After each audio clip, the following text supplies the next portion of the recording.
everybody, welcome to the Deep Dive Show. My name is Mpomo Tauriro. Our goal with the show is to bring you and I in proximity to the people and ideas that will show us that it is possible and it can be done, and eventually help us achieve on our dreams and goals. So if that's something you're into, make sure that you like, comment, and subscribe to this channel. Now today, ladies and gentlemen, we have a special guest as always. This man is a student transformational coach, a motivational speaker, a published author, and a personal development facilitator. Ladies and gentlemen, help me in welcoming Thabo Batlhophi. Welcome to the show, my brother. Thank you so much for having me. Yes, I'm actually excited to be on your platform. Yes, sir. Yeah. Yes, I'm also excited to be able to have this conversation with you, man. I'm excited likewise. Cheers. Let's just start here. Mm-hmm. You are a student transformational coach. That's right.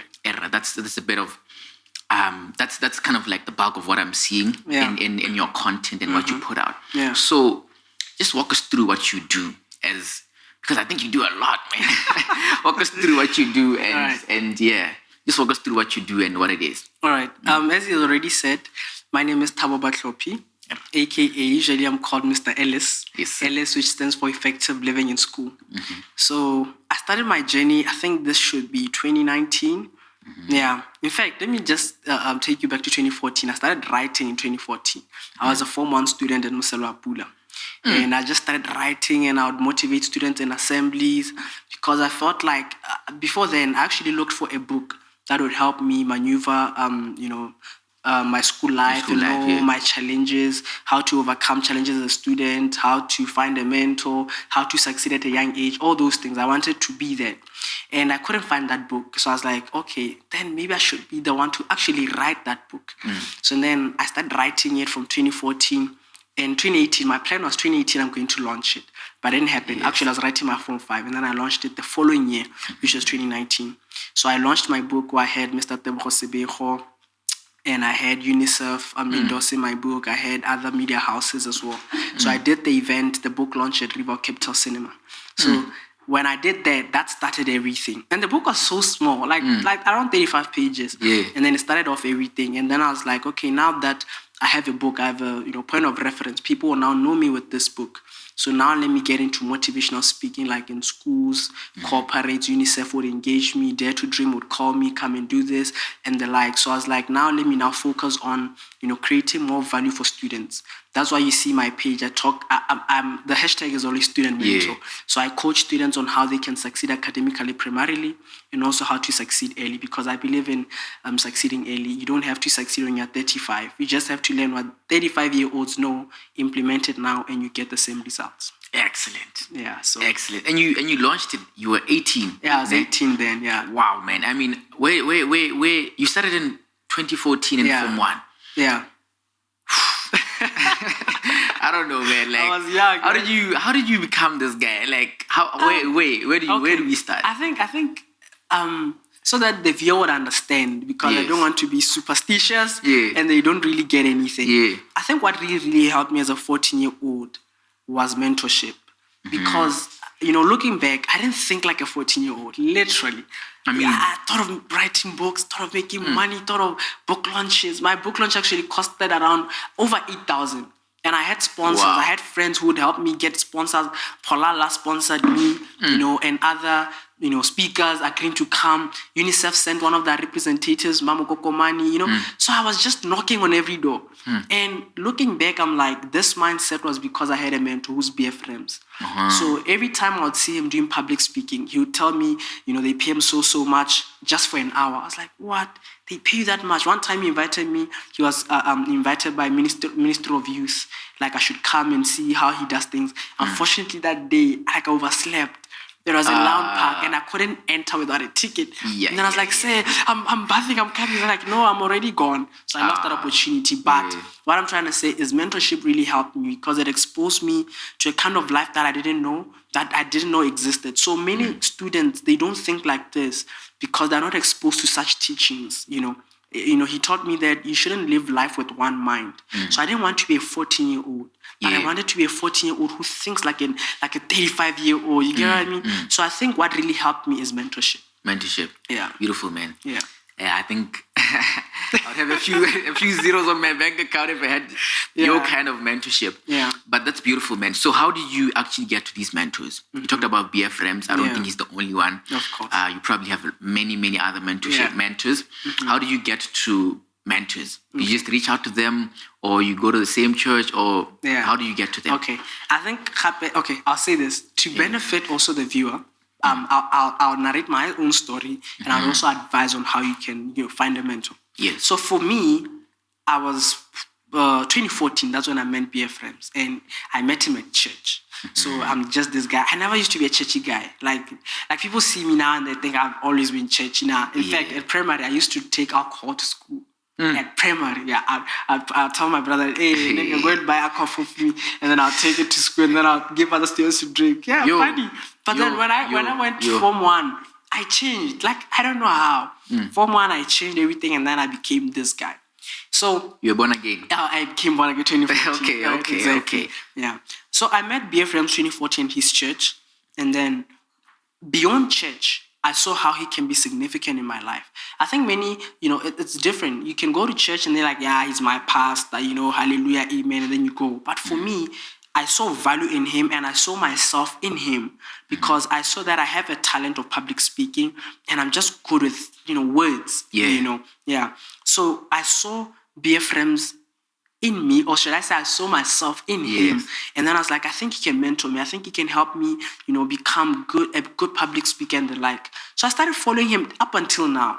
In fact, the Sunday I was with him, I had a meeting with him, and we're just talking about my future plans and everything. So I think that's how I met him. But to tell a viewer who's watching at home or wherever, I'd say to find a mentor, number one, know who you are first. Sure. Because if you know who you are, you know who you are not, and you know who you want in your circle. Yeah, many people don't know themselves. That's why they're looking for themselves in other people. Yeah. So like, maybe this guy can be my friend, maybe that, or maybe, because they don't know themselves. So I knew who I was. So I'm this guy, purposeful guy. I want to achieve 1, 2, 3. And that advised me to know who I have to look for. So I needed to look for BFMs because he's successful in this.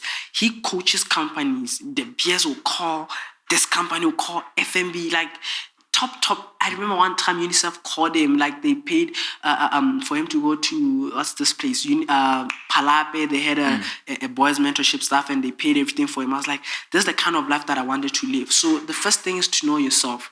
Number 2, have a vision for your life. That is, in the next 10 years, Thabo, I want to have, for example, I knew what I wanted to write a book when I finished Form 5, and I did that. I knew that. Like, I knew that I was going to start selling my book. I was going to make $1 million. It didn't happen, but that still drove me. So I'll just talk about that for now. Just know who you are and what you want to be. And number 2, have a vision. That will advise you on what kind of a mentor you want, because you may not need someone like BFMs, you may not need a motivational speaker, but you may need a DJ, because right now you want to be a DJ. So it'll be pointless for you to actually look for a BFMs. He's not a DJ. So you'd want someone who he's succeeding in the field that you want to succeed in. One time.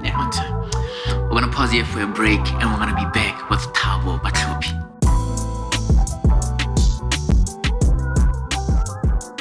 Welcome back, everybody. Welcome to the Deep Dive Show. We're here with Thabo Batlhophi.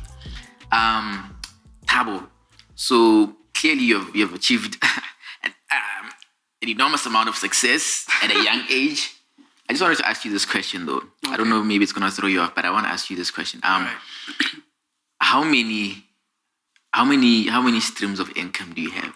Like in a month? In a month? Yes. Okay, I'd say number 1, of course, I'm a student, my allowance. And then number 2, my books. And then the third one, not really running, because I have a publishing company. I started it, I think, last year, October. Yeah, nice. I haven't really been in operation because last semester is very hectic. So it should be my allowance, books, speaking engagement. So I'm paid. I won't tell you how much I charge per hour. Yeah, for sure. That's only my manager would know. Yeah. But I'm paid for speaking engagements. Yeah. So sometimes I'm not paid, that's very rare. Like today. Yeah. Because I like what you guys are doing, For sure. I gotta be wise with some stuff. But I'm paid for So it would be allowance. I said speaking engagements, books. I have 3 books. Or let me say 2. The first edition is no longer selling. I gave it out for free. So actually, if you want to get the book for free, it's a lead magnet. Yeah, you can get it for free. Yes. And then and then what else do I have? That's it, I think. So there's 5.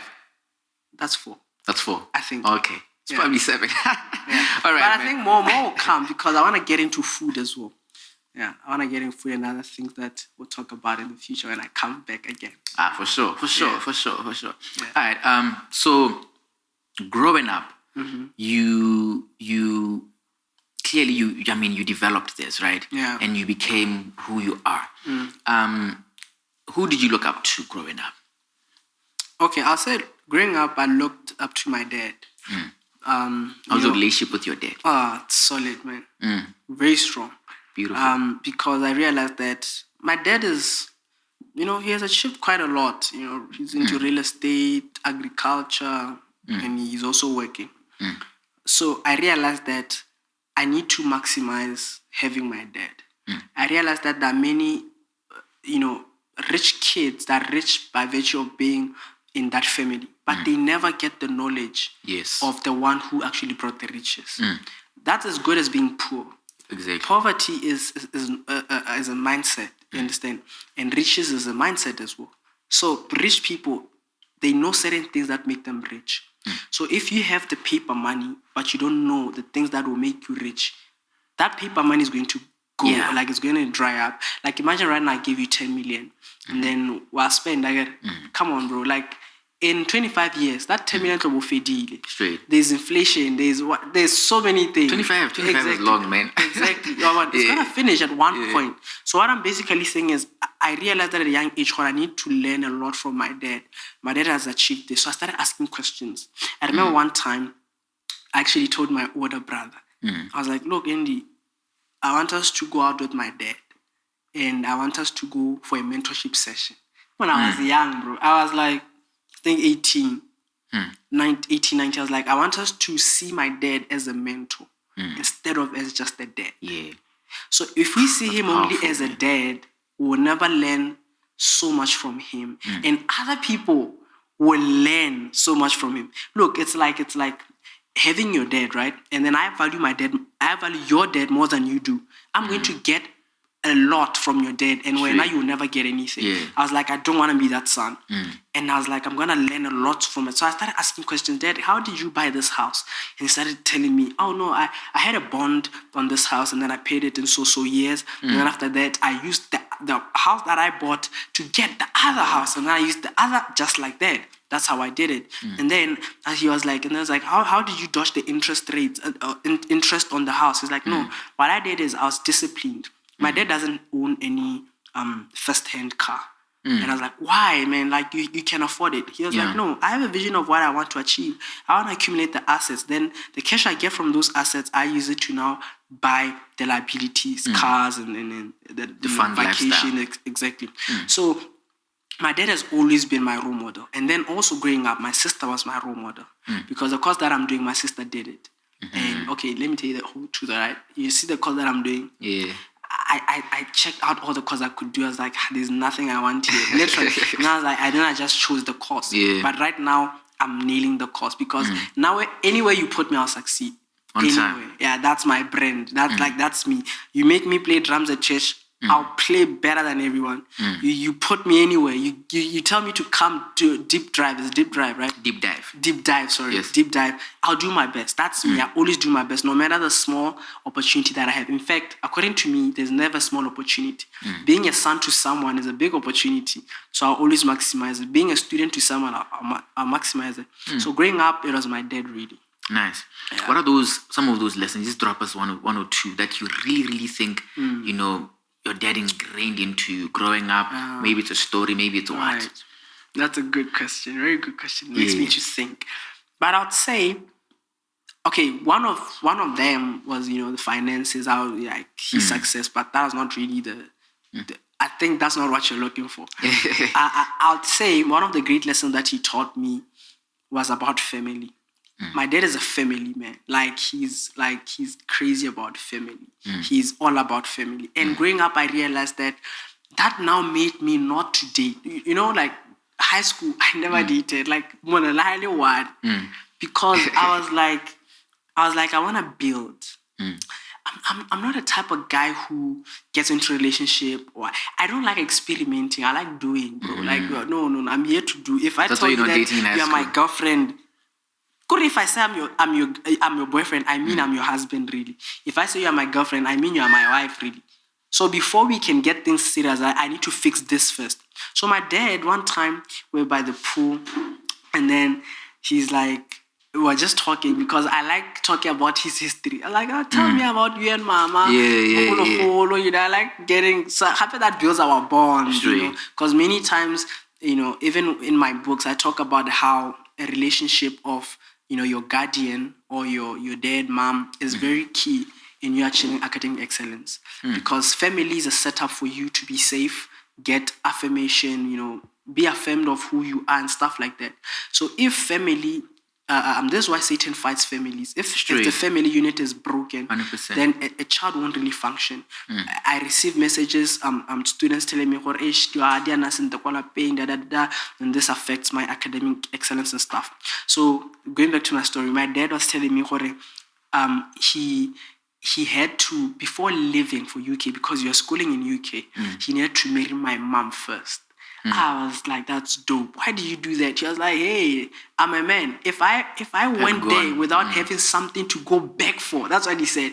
He said, if I go without having something to come back for, then I wouldn't even marry your mom. She would be like one of those women. But I had to put a commitment to it. So that statement showed me what a marriage is, a commitment, my man. And marriage is very important. I shouldn't, that some guys who are afraid of marriage because they have a bad image of marriage. They saw mama and daddy fighting and stuff, cheating. But I thank God that I had a good role model of such stuff. So I'd say the big lessons, So I'd say the big lesson that he's taught me is love. Because I really love love, man. Like, I'm big on love. I don't mess around with. My man. Yeah. Hey. All right. We're going to pause here for a break. We'll be back with Thabo Batlhophi.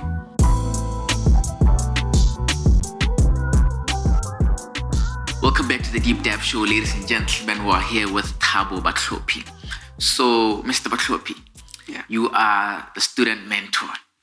And actually, you passed very well. You're a top achiever at LKC. Yeah. So tell us where that passion came from, the passion for the student. Is it your experience? Where did it start? That's a good question. You have a thing with good questions. It's what I do, man. Yeah, that's what you do. Now you're good at it. Where did my passion for students start?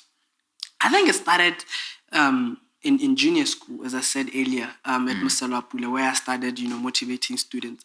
I think what, my mentor would say, what you really hate the most is an indicator of what you're supposed to do in life. So I just hate students failing. I just hate students wasting their lives, man. Like, it just gets me sick. Like seeing a student just wasting. Like, I can see your potential, but I'm like, but why are you doing this? Why are you wasting your life? You could be this, you could be this. So I hated seeing a student failing and, dropping out of school. And I'm like, so now when other people, when they see like Mwana Sautu, I see potential. I'm like, but this guy's intelligent. You might not be intelligent book-wise, but everyone has their own intelligence. Straight. God is not a failure, so he never make a failure. Straight. So there's a treasure in you. So I live my life mining treasures in people. Nice. That's me. So I discovered I hate it when students fail. I hate it when they don't behave right. And it's just that they've not yet met Mr. Ellis. Yes. You understand what I mean? Yes. So they have not really met me. So I need to keep marketing myself, keep writing more books, keep, doing a lot for people. So it just started there. I hated, seeing that. And I was like, you know what? I'm just going to be this guy who's going to model life for young people. Get this, I'm not saying I'm perfect. I have flaws, maybe more than even you. But I don't allow my flaws to stop me from achieving my dreams. That's the difference between me and the next man. I have so many weaknesses, but I focus on my strengths. BF would come and say, I talk about BF because I'm always with him. I listen to him a lot. He would come and say, what you focus on amplifies. When you focus more on your weaknesses, they're going to overshadow your strengths. But you need to focus on your strengths. So I choose to focus or see what people don't see in students. I see an intelligent student. That's why I speak to the student you can become, not the student you are. Yes. Like if you look at my post, you start seeing what man, I'm gonna pass. I'm like, hey, man, I know, but man, I'm bright. So I speak to the future you, not who you are. Because for me to change you, I need you to start seeing something better. I don't need to see yourself beyond who you I need are. to stop you seeing those 50%, those 30%. Now, I always tell students that 50 out of 100 is just connotes that it's feedback. Results is feedback. You just 50% or whatever, you put in 50% worth of work. So it's nothing. Don't be discouraged. Just increase your work, increase your input. You get something better. So that's what I do. I was hating. I'm seeing students wasting their lives, and I was like, look, you know what? I'm gonna create something that is actually gonna help students become better. One time. Yeah. So walk me through the process when I come as a student. Yeah. Get Thabo W, and then I come to you, listen, or maybe as a parent, Okay. And then I come to you. I'm saying, I want you to give my child mentorship. Yeah. What is that process you go through? Where do you start with me? Where do you start? Right. That's a very good question as well. Good question for me to market myself. Right? That's a good question. So the first thing to do, it'll be for me to know where the problem is. You can never come up with a solution when you don't know the problem. If I'm diagnosing a car, the car is serious, but it's in something. And then that, in fact, one time I went to the garage, we're taking our car, and then the guys, and they was like, we think the problem is here. And they're like, no, don't worry. We'll know what the problem is. So they put it in something, and then they detect the errors. Yes. So the first step is for me, if you come at your child or the child comes for mentorship, right, of which you are working on the program, what is the program going to entail, so that when you market, you know what you're going to learn on academic excellence, you're going to learn So we're working on that. But roughly, number one, it will be for me to detect the problem. Where's the problem? Why are you failure? Or is it your time? So this is where we're having a conversation. It's a mentorship session. Right? Yes. I don't do tuition, guys. That's what people need to learn. I don't do tuition. Don't tutor kids. I feel some kids don't even need tuition. Some kids need to change this. If you can change this, you can change everything. I remember, let me digress a little bit. For my mock test, Form 5, I got a D. I got a 54. Literally. D, my man. What's this? This is Form 5. And subject? It's maths. Oh, mathematics. Okay. I got at LKC, I got a D. And I've been failing maths all throughout. Yeah. But this D was like, nigga, we are writing next month. And if you get a D, you have to rewrite. Nigga who's releasing a book next year on the same academy, never. And I was like, what can I do? But the first thing I did was, where's the problem? I realized that I had a negative attitude towards maths. I get to number in the maths lesson, I lock my mind, like I start doing it to some Duma because I know this thing is hard, bro. Like I don't get it, and it was frustrating me. I don't get it. So why should I focus? Why should I concentrate and listen to you? And the more you try to explain, I feel like you're yelling. So I just shut my brain off. So I was like, I need to change how I view maths. Maths is doable. Maths is actually nice. So you know what I did? I hanged around. I changed my circle. I started hanging around maths gurus. Niggas baba kwala test what's 100. Ed maths, nakiras extended normal.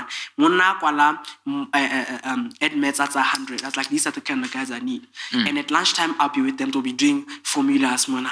It was so uncomfortable, man. Yeah. It was so painful because I don't get it. But I was like, nigga, you gotta be with these niggas. And I told them, guys, I want to be at your level, so help me. So niggas took me through the process. They were teaching me maths. They were showing me how to simplify everything. And after a month, I did 23 past paper submit. And when I set for my 23 past paper submit. When I set for my examination, I got a 76, just 4% from an A. And you know what I did to show you how now I love maths. I'm doing a finance course, international finance and banking. And I'm nailing it. I'm Look at how life changed now. Exactly. So when you come, the first thing is for me to identify where your weakness is. What's the problem? Is it that you don't know the value of education? How serious go school? Is it your family? Is it what? You'll be having such conversation. And then I'll note down your problems and everything. So then I'll have our, how you're going to address your problem. If tota, there's some students or IQ when go class and they really need tuition like yourself, I'll refer them to you like, okay, I'll help you this, but what you get from me is better than tuition. Because even tuition won't make sense if you don't know the value of education. You're going to go to tuition and won't and then you just attend. It's school all over again. It's exactly. It's school all over again. So that's why I also want to help tuition centers for it. You need to affect the child's brain. It's an entire process. An entire process that I went through. For me, I keep on looking safe in terms of school. Man, you can give me a very hard thing like derivatives or corporate treasury or whatever. It's very hard. But I've trained my mind to say you can achieve anything. I told myself that if there's a word study, there's a word practice, then impossibility don't exist. If I can study for it, it's not impossible. I can get it. Look, I always tell students, if I can get a concept in 5 minutes, be willing to get it in 45 minutes. If you are getting it in 5 minutes, I should be willing to work my butt off for 45 minutes and get it. The problem is, they don't have the love for education. They don't have the love for school. They feel like school is just a pain in the ass. So they don't work for it. So, yeah. Ooh. Well put, man. Well put. So at the beginning of the interview, you talked about your book and how you started out and you wrote it 2019. It launched. And it was big. I want us to get here. You were working with many stakeholders. Others. UNICEF. How did you get to those? Did you door knock? Did you go to them? Did they come to you? How were you able to get to that? So I always tell people that I always try, man. I remember when I was launching my book, I was young, full of energies. So I'd go to offices. I remember I went to, in fact, I have a picture with the Assistant Minister of Youth. What's his name? He was a little bit big. I forgot his name. I can't remember. The current one? No, not the current one. I think this was 2019. The assistant minister, the minister then was Segedi Khama. The minister, I think if you can Google or give an assistant Segedi. Asmolali? No, Molala, I think it was on transport or something. That's Butibili. No, not Butibili. Was it? I think, I forgot, man. Now they just found out, this guy doesn't know. They always change that, That man, I took a picture with him, the small book, because I wanted endorsement for my book. What I did was I wanted so many big people to know about my book. So I was knocking, God ministering, and then UNICEF, I went to their offices, anyone that I can see. Excuse me, I'm launching my book, it's effective in school for students, and then they took me in about, okay, the country director will be busy, but we'll send someone. I was like, that's good. I just need you guys to be there. I just need UNICEF to be there. So in answering your question, I was knocking. Duma FM, most of my interviews, like Gaborone FM, Duma FM, Gabz FM, I've been to Midweek Sun, newspaper. Everything I've achieved. Even that Kenyan thing. My man, everything I've achieved, I went to them. If you're waiting for opportunities, they will never come. I want to tell you the truth. They will come, of course, like now, you called me because I'm now building a brand. So to a certain extent, certain people babona my value. But for me to now reach President Masisi, I need to increase my value to level like President Masisi. So don't cry that opportunities are not coming. If they don't come, go to them. If you knock and they don't open, which means your value is still less. So work on you. So that's what I do. I never suck. I'm about to go a bit controversial. Can you say that about people who are looking for jobs? But what then this No, that one is different because the job market may be saturated. It's true to a certain extent because I might go to, okay, let me tell you this. In as much as jobs are scarce, there are people that you can resist. That's true. There are people that are you need. That's true. And it depends on how they sell themselves. I always say life is about selling. You sell, as a boyfriend, you sell yourself to your girlfriend. Straight. You sell yourself to, life is about selling, literally. So if you can sell yourself, your credentials to a company, even if bad kids, there are people by now already they got employed, made company kids, and they created their own posts. I've heard stories like that, literally. But I wouldn't want to offend anyone watching this. Yes. Sometimes you may be the best, but we can take you because you are the best. So maybe look for another company to work for. You understand? So it's different. It's like let me tell you this. it's like having a good hybrid seed. I get with the same place. You can have 10 hybrid seeds. They can all fit in one spot. Anyway, they have to be, find space for them. Yeah. So that's what I'm saying in a nutshell. Yeah. All right. So moving through your journey, we've talked about, I'm understanding that you're a guy that is a hard worker. You got a lot of grit.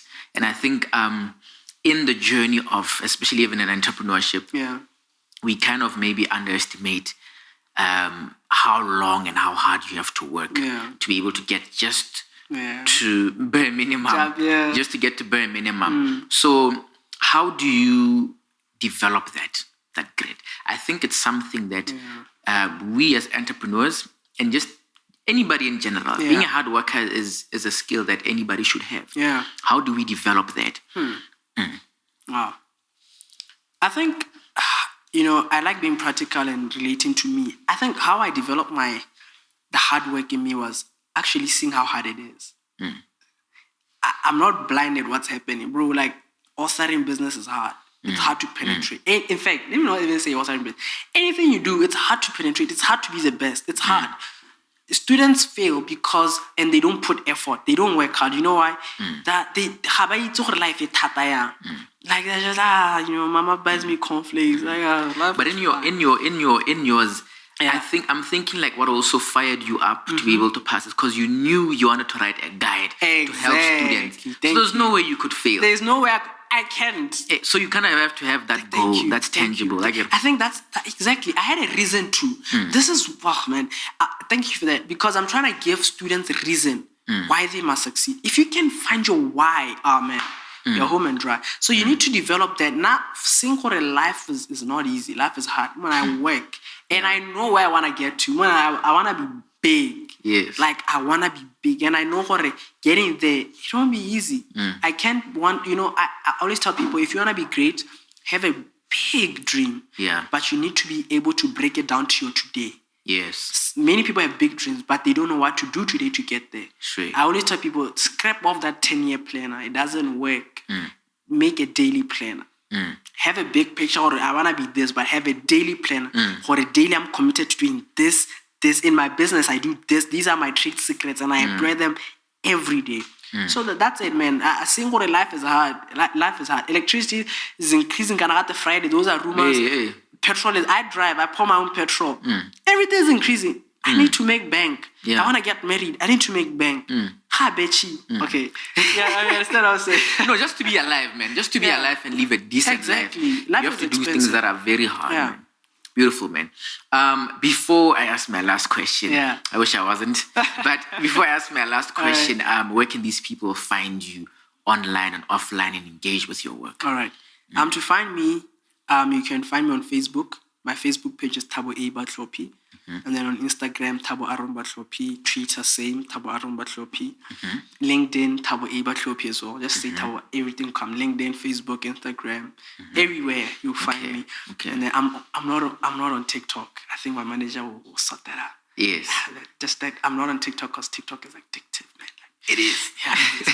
Yeah. It is. Then also you can contact me on 76-229-130. And then you can get contact my manager. He's the one who runs everything on Facebook.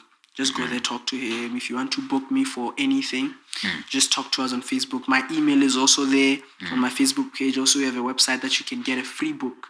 If you want my first edition, it's there. Just click the website and then, just ask for your name and then get your free book. Send it around students who will benefit from it.